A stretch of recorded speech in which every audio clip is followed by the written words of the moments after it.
Absolutely. My name is Jake Holley. I had the privilege of playing Dakota in Benjamin Howard's Riley. Riley, the film starts off at a place where your character seems to be the golden boy. It's got it all, front page of the paper, prospects for college ball. And then scene by scene, the tension ratchets up until it's pretty much unbearable. How did you approach that tension physically? What did you do to portray that? That's a great question. I've done a lot of these, and I don't think I've been asked that yet. It's a great question. I think one of the fun parts that made my job easier, not to like deflect, but the script is written in a way where it feels like that even on paper. You feel the temperature rising page by page. And we had a good bit of rehearsal, so I think there was a part of me that knew, like, okay, I even at one point, like page 40 or 45 is when he and Liam, because they've already seen the film, I won't worry about spoiling, but I remember making that, clocking that in my head. There is a moment where now this is no longer, oh no, I think maybe I'm interested in my male identifying classmates as opposed. There's a moment where it's no longer in my head. It's now, nope, I have crossed a line and I have officially been intimate with a male and liked it. And after that moment, we felt like Ben and I had also talked about after that moment, this is a slightly different guy now. There's no going back. This is now altered who I thought I was, and maybe this was going to go away, and and no longer can I really can Dakota really fall back on that. It's kind of, we're in different waters now. And that's just fun on the page. That's fun to act and fun to jump into and that kind of stuff. Yeah. Yeah. No, it's interesting that you contextualize it like that, because by that time, the audience has seen the character have contact with, and I actually don't know the character's name, but the older guy that Obi-Wan, yeah. And it's interesting that it's almost as if that didn't count. And yet by the end of the film, really the only person willing to speak truth to your character is that guy. Yeah, that monologue, by the way, that's probably my favorite part of the movie, is the Obi-Wan monologue at the end. I've seen that movie too many times at this point, and that part is one of the parts that still hits every single time. So, yeah. Tell me about that relationship, because it's confusing for the audience, I think, the first time we see it, because it's such a contrast to who we're led to believe Dakota is. And yet your character keeps going back to it. Yeah. The thing I like about that scene, the intro scene with Obi-Wan, is we dove in before we even shot it to, okay, even if the camera never knows this and the audience never knows this, for us as the filmmakers, why is he here? Is he hoping that things get physical? Is he hoping that they kiss? Is he hoping that they just talk? What does he hope? And the decision that Ben and I kind of came up with, that I ended up having in mind when I went into shooting this, is he's not sure what's going to happen. He's never done this, but what he knows he wants to try is going somewhere, shutting a door, and seeing what it feels like to not have to be anything. Yeah. What would it feel like to breathe the air without a mask on? Because I can't really do that at home, can't do that at school, can't do that anywhere. But here, maybe we can, I don't know, maybe we don't, maybe we go, who knows, because I've never done it. But what would it feel like to close this door and just be this version of myself that keeps bubbling up anyway, and I keep having to push it down? So I think he goes over there for that, but by the end, and it's been a ride. I mean, it kind of, we had filmed a short film version of this movie called Rendezvous, and it goes a whole different route. That short film is similar, but it goes all the way. They go all the way, and it's supposed to be almost an exploration of consent, and it's very heavy short film.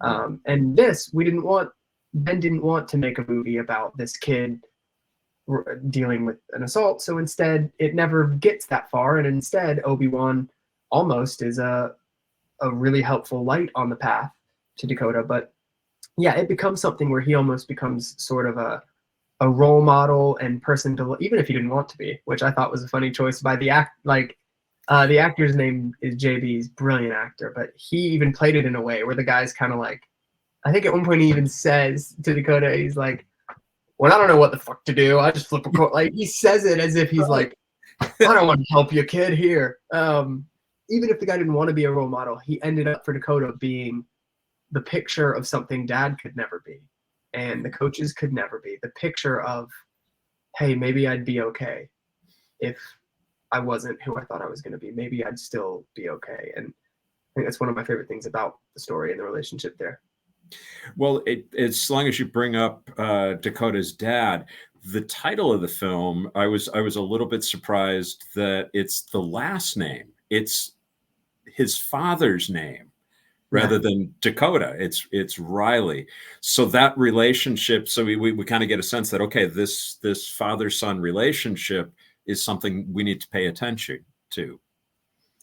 Yeah, the father-son relationship. And originally in the movie, they say about filmmaking, I'm not a director and don't think I ever will be. Ben has the genius for that, but I've heard him say this, and I know this is something that whoever they say it. Whoever the people who say quotes in the world, they say that. But they say that, that you have three movies. You have the movie you write, you have the movie you direct, and then you have the movie you edit.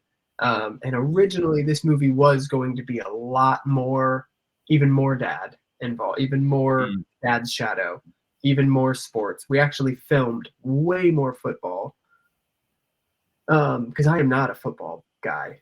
I don't watch it. I don't play it. I play tennis. But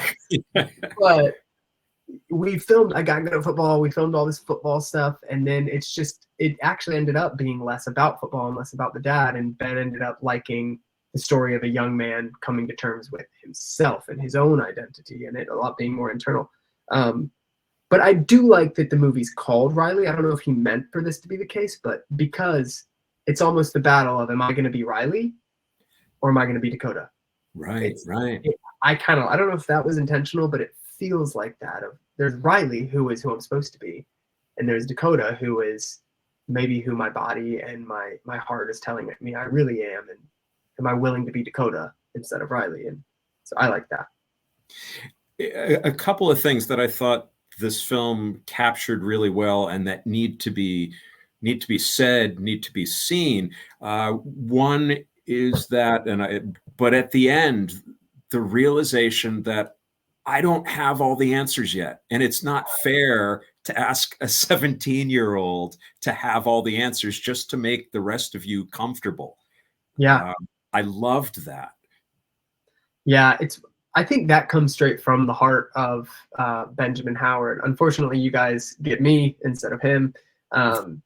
One of the best, not only great filmmakers, but I mean, at this point, one of my best friends. I have now, since filming and being on the festival circuit, I mean, I call Ben a couple times a week. I've called him crying many times now. Unbelievable guy and filmmaker, but I think that's just very his style and his taste. This story is 85 to 90% autobiographical. It's largely Ben's senior year of high school that this movie is meant to be. And that's kind of how he rolls. Like, that's really his heart and soul, is he had this senior year very like this, but once he kind of came to this realization of like, look, this is who I am. I'm done apologizing for it. I'm not going to spend another ounce of effort worrying about like making sure everyone's cool with it. And like, this is me. Let's get on with it. And like, that's kind of how he rolls to begin with. And so I think that bleeds out in some ways, kind of like what you said of like, I don't have all the answers, but it's not on me to have answers for you all. Like that's kind of a very signature Ben move. And I love him for it. Yeah, that is. I think there are so many queer kids out there who feel a pressure, particularly in this day and age when there are all these flags and terms and labels, and I think there is a pressure to just pick a lane and let us know so we can we can identify who you are. Yeah. And it's just not fair to rush kids to make your life easier. The other thing that I thought you guys did really well is how absolutely pervasive the homophobic and misogynistic speech of high school boys is. And for some, they never outgrow that in their workplace. But Yeah. and your character gets two really crucial moments that you got to play, and that each one broke my heart. The one at the college party, and the one at the first time, and Liam just blew me away when he stood up in the lunchroom and just He faced is. Desmond down. But That actor is so good, Connor Story. He is so good. Oh yeah, my God. He's electric. yeah, The party scene breaks my heart. I mean, even before we shot it, that breaks my heart so bad. Like the minute that Dakota kind of, it's almost like he like puts back on the straight mask right in front of this poor. yeah. It's so heartbreaking for this poor guy at this party who is like, and I know we don't show that much of him. We only see him for about 2 minutes, but it is so heartbreaking. And then, yeah, Liam, Connor Story's character is just such a cool, specific character. I love one of the things that he offered that a lot of the other actors that we auditioned. I chemistry read with every other actor in this movie. I chemistry read tons of Liam's and tons of Jaden's and tons of Pete. As soon as I got brought on, that was what we went into. One of the things he offered was that he is clearly, like, he is not as straight passing. Dakota is trying so hard to look straight. Liam's character is two things that's kind of hard. It's hard to find in an actor. He is clearly out. It's clear from the minute you meet him. He is not ashamed of who he is, the way that Dakota is. On the flip side, though, he's also pretty masculine too. He looks like he honestly looks like he could win in the fight between him and the football guy. And he is just so electric and so powerful in both of those energies, which I think is part of why he's such a scene stealer. He's so good. Yeah, I mean, I could see, like I said, the fact that Dakota doesn't stand up in the lunchroom and that he panics at the party, like I said, just hurt me.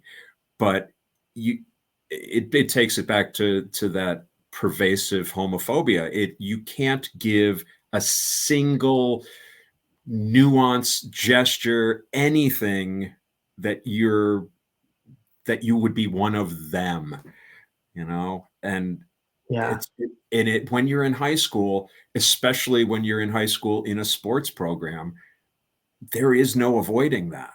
Yeah, it's one of my favorite little things about that lunch room, and I'm happy that we got it because, boy, we were having, that was one of our more rushed days. Out of that whole shoot, some days we had plenty of time and we're nailing it.